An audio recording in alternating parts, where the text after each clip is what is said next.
Guys, good morning sa video ngayon, no. Hari kita sa atubangan sa Capitol, no. Provincial Capitol, Roa City.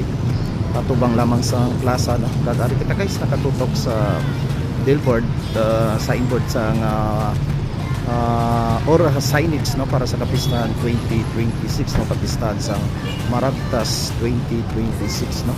Hari kita diri guys, no, subong sa tubangan gid mismo sa provincial Capitol. Kag makita naton subong diri guys, no, kay katawhay kay tungod go-observe man sila diri sang 40 week wala sa office, no. Amo ni guys, no, ang sitwasyon diri sa atubang man sa plaza, no, katawhay sa mo kay tungod gani nga wala man sa klase after graduation, no, katawhay sa plaza.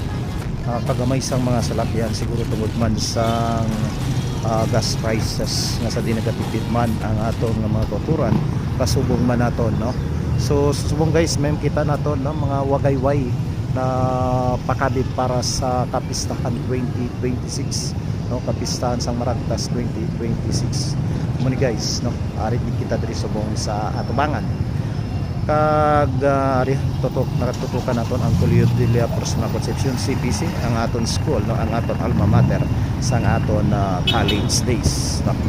Okay, so mo ni guys, no, ang sitwasyon diri subong katawhay sa Roa City Public Plaza, even diri gid mismo sa Capitol, no, para sa kasayuran sang tanan, no, mga bag-o na ang aton provincial Capitol kag dito na magka-transaction sa Pueblo de Panay, Lawaan, Roa City, no.